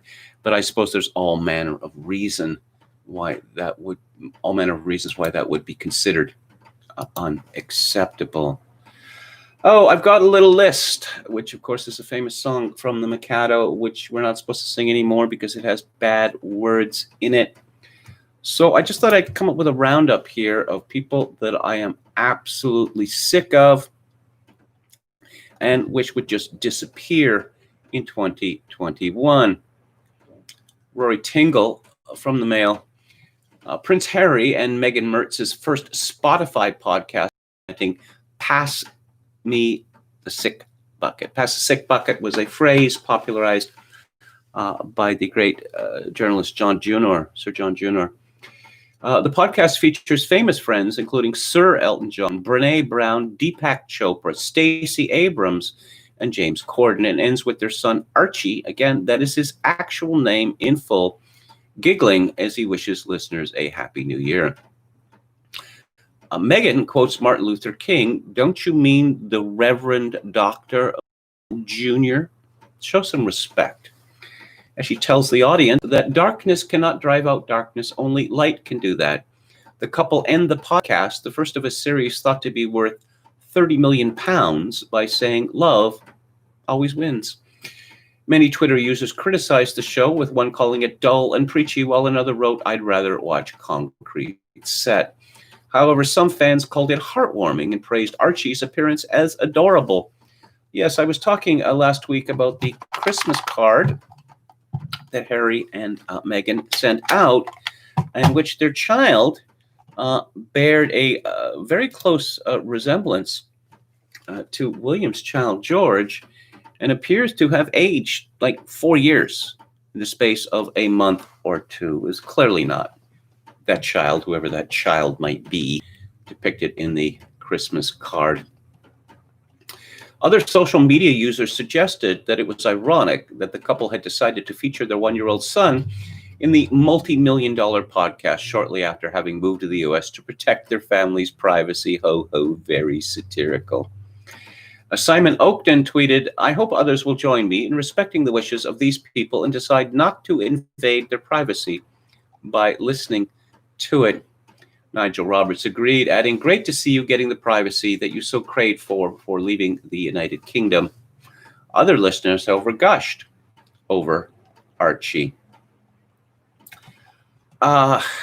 This child is just going to have a terrible life. A terrible, terrible life. I wonder how old Archie is going to be before he learns that he is nothing more than a prop to boost the visibility and swell the bank account of his mother and father. Naomi Osaka was there, Tyler Perry, and teenage activist Christina Adane from London, who campaigns on food issues. Experts have called the couple's Spotify tie-up as another big step towards building what experts believe could become a $1 billion business empire in the U.S. Again, ho-ho, very satirical, after a super deal with Netflix to make documentaries about their pet projects.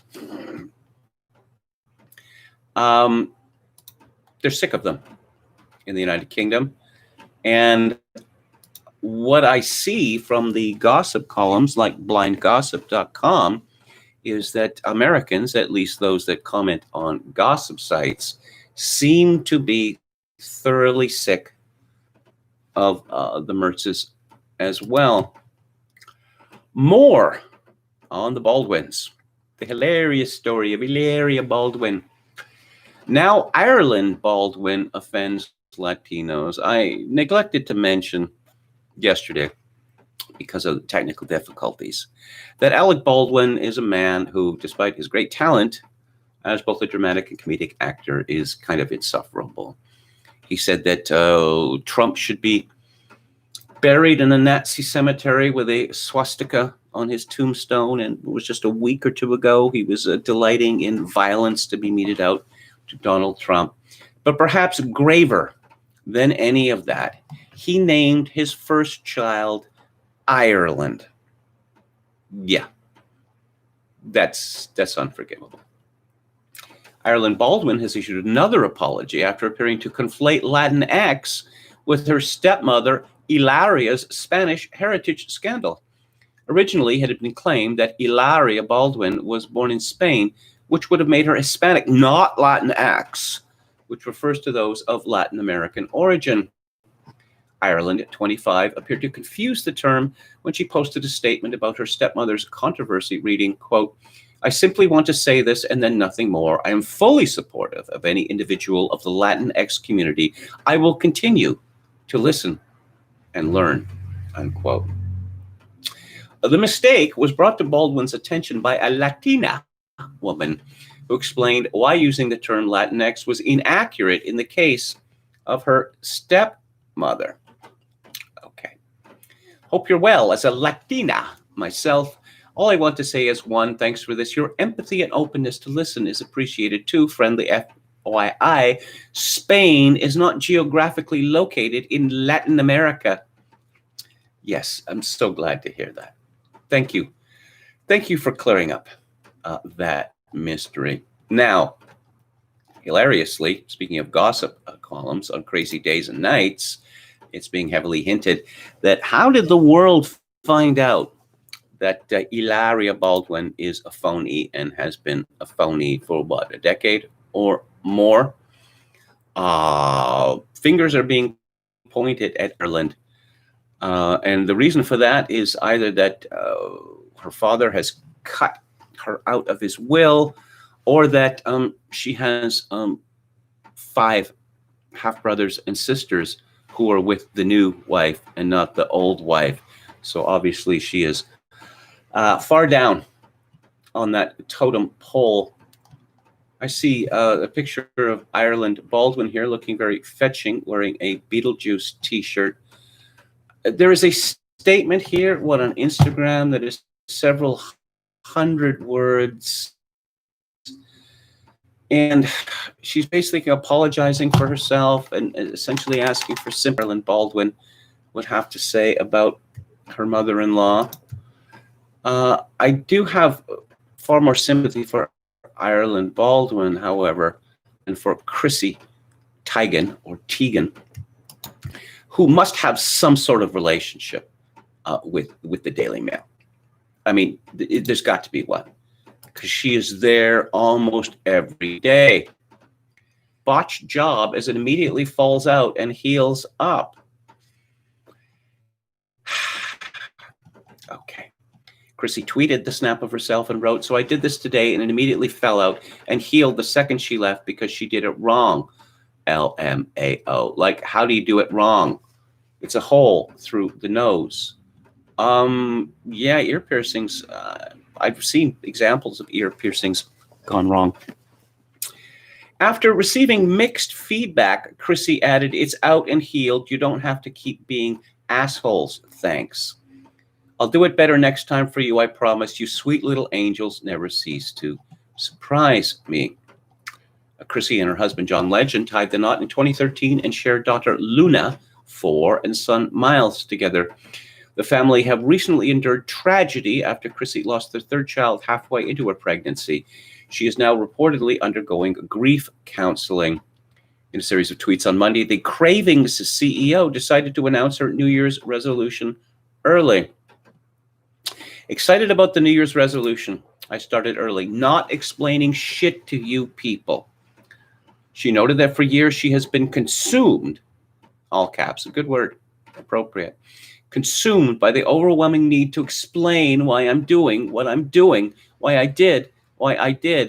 No more. I'm not going to do the shit I do, and you can go bonkers about it. The orthography in the original. Oh, so everything that happens in your life, up to including your miscarriage, where you posed with a dead baby, but you do not want to defend yourself to people because apparently you didn't say all this first.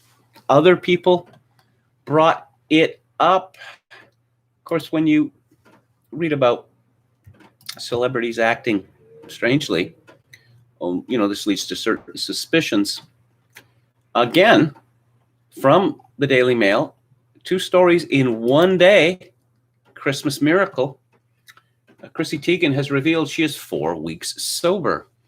The 35-year-old Cravings entrepreneur shared a video of herself to social media on Tuesday, dancing around in a bathing suit while vacationing with her family in St. Bart's. A fan marveled at her level of energy and said, "I need whatever drugs you're on," to which Teigen responded, 4 weeks sober, with prayer hand emojis and hearts. Are people supposed to be traveling? Because I thought that people were told not to travel. In fact, that it was wicked to travel, particularly when we're not talking about anything to do with business or family. We are talking about a vacation, Caribbean vacation. And, okay, I have 2 more stories, and they're both from the Mail, which has a lot of female readers. And I guess one of the reasons it has so many female readers is it features so many stories about women acting in a disgusting and self-important manner. Halsey, if I remember this correctly, Halsey has referred to herself as tri-bi, which means biracial, bisexual, and bipolar. It's the trifecta. On Sunday, Halsey posted a graphic photo of herself at her lowest point battling an eating disorder. And on Monday, Halsey apologized for sharing the nearly nude mirror selfie in her Instagram story. I've always been amused by those posters which show, like a beautiful woman, and she is supine on a Corvette or something like that. So the woman isn't enough, and the car isn't enough. You need the woman on the car. So here we have a picture of a nearly naked woman vomiting, presumably. And yes, new levels of degradation being reached on nearly a daily basis. Starting a tweet with TW Disordered Eating, the singer 26 wrote on her official Twitter, "I'm very sorry for posting a photo of myself depicting my struggle with ED. Without a sufficient trigger warning, I was very nervous to post it and didn't think properly. I had positive intentions. I would never want to harm someone who shares my struggle. With that being said, I'm going to log off now because this has turned to something I am not emotionally equipped to handle for the time being." Again, who started this? Who started it? Did someone was someone spying on you? Some sort of camera took a picture of you at one of the lowest moments of your lives? No, you took this picture yourself. I hope that's okay, Halsey says. So this is going around on the internet and social media that asked me to post a picture of and challenged to post a picture of your lowest point. Yes, many tattoos on this woman. The New Jersey native born Ashley Nicolette Frangipani said she isn't ashamed of her struggles with an eating disorder and has sought help for it since becoming famous. It still happens, she explained to the publication, better than getting behind it. See what I did there? The hitmaker also Wig Halsey, a photo you can't explain, and You in New York. She also shared a behind-the-scenes shot from a video of Forget Me Too, a collaboration with Machine Gun Kelly, released in September. Okay, and one more for the road, as it were, and it's everyone's favorite body positivity woman. That would be Lizzo. E. Buckland informs us. This is a quote, "Da thunder match the thighs." Lizzo poses in scanty lingerie set and a body stocking as she shows off her dance moves. She's become known as an advocate for body confidence since rising to fame in 2016. And Lizzo looked incredible as she showed off her thunder thighs in a sultry dancing video on Monday.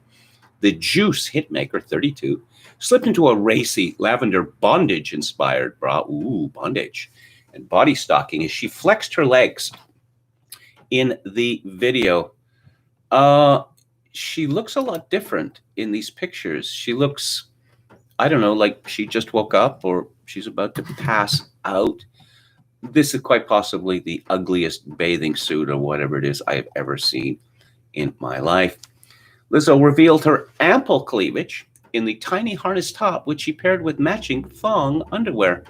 The star wore her tresses in loose braids while showing off her natural beauty by going makeup free. She captioned the clip, "Thought y'all could use some meditation. I like to call this the thunder match the thighs." Sorry, the thighs. The Soulmate songstress recently revealed she scored the number 3 spot on TikTok's list of best celebrities on the ByteDance video sharing social networking service. Clutching a bottle of champagne, Lizzo gushed, "First, I gotta thank you and my addiction to this app since January. The renegade. Shout out to all my Black creators." Lizzo is known to frequently put her curvaceous 5'10" figure on display, calling herself body normative rather than body positive. It's not body normative unless it's a body that is craving to be sickened with COVID-19, perhaps to a fatal level. Don't you find it rather odd that no one is pointing this out about such people? That this is a killer in terms of COVID-19. But one might think that it might be helpful for people to be reminded that if they don't want to suffer serious consequences from this disease, up to including death, that they had best start losing a lot of weight. But that would be cruel. Okay. Northwest is a celebrity's baby name, says Gamion. Manfred von Thistlebaum. Oh, haven't seen you in the chat in a while. What? Joking 666. I'm naming my celeb baby Sexual. Okay. Didn't Nixon create the term Hispanic? Well, it was created during his administration, is my understanding. It was just, for the census, but then it became a racial designation when it is not, in fact, a racial designation. The greatest, divider, Central and South America, is between what Steve Saylor likes to call the conquistadors, who run these countries, 8 to 10% of the population, and the Indios, people with Indian blood, who don't run the countries. But as I was saying yesterday, what Spain, they were the colonizing nation, not the was colonized nation. They conquered the world, or a very large part of it. Doesn't one vacation after working? Why are they all vacationing all the damn time? Well, she has a company now, Chrissy Teigen. Apparently she's some expert on food now, which angers me. Okay. It's a serious subject. One needs knowledge, training, expertise. But no, apparently celebrities just jump into this in the same way that celebrities can design perfume and design clothes. Chrissy Teigen lashed out at some woman because Teigen and someone else had been criticized. And, you're picking on Black people. Well, how about if I pick on Stella McCartney, who famously is Paul McCartney's daughter, who is the worst designer I have ever seen in my life. If you've ever seen pictures of her shows, none of her clothes fit. How hard can it be to come up with clothing which is designed to fit one specific person one time? But Stella McCartney is not up to the challenge. Whenever she appears in that filthy but hilarious show Star Stories, she is wearing a shirt that says, "My dad's Paul McCartney." just in case you had forgotten. Leponius Maximus Meridia says, y'all white men better move over for the first POC VP in the USA. Won't be the last either. Sucks to be you. Okay. Yes. Brent Studimere says, sometimes the Indios have a role in the running of countries in Latin America, such as the Indio Evo Morales, former president. Bolivia, yes, I know about him. Mine in Bolivia. Compensation. He also presented a hammer and sickle crucifix to anti-Pope Francis, who seemed to be delighted to accept this sacrilegious gift. So this show seems to have gone better than yesterday's, but again, I'm going to be working on this problem. And again, if there's going to be constant interruptions, buffering, then I'm going to have to move to a different kind of system. Let's just, come on, refresh for me here. Come on, profile. On the Bit Club this week, I am going to be discussing a book by Richard Weaver, very influential on the nascent conservative movement. Ideas have consequences. And January 8th, I'm going to be talking about Hermione Lee's biography of Tom Stoppard. On January 15th, I'm going to be discussing Roy Campbell's collected poetry. On January 22nd, I'm going to be discussing one of the funniest books I have ever read, Ball 4 by Jim Bouton. And on January 29th, I'm going to be discussing Glenn Kenny's new book, Made Men, which is about the making of Scorsese's Goodfellas. On December 31st, on Theater Thursday, I'm going to be discussing a book about, what's it about? It's about Pascal. It's about coincidence, and it's about predestination, and it is about cigarette smoking. It's called Manuiche Mode, or Might and Mods, by Eric Romer from 1969. On January 7th, I'm going to be discussing Andrei Tarkovsky's 1972 science fiction film Solaris. On January 14th, I'm going to be discussing a movie by Jake Kasdan from 1998. It's little known, and you could say. On January 21st, I'm discussing a beautiful moving film from 1944 by The Archers, which were Michael Powell. It's Lang's 1931 classic, M. So that is the show for tonight. We'll be back on the air tomorrow, God willing. I'd like to support this live stream with a donation. My PayPal address is kevin_grace@hotmail.com. You can send money. And I shall leave you with my traditional benediction, which is, in these days of social atomization and contra Davidson, that you, my dear viewers and listeners, manage to form a genuine human connection in order to ease the burden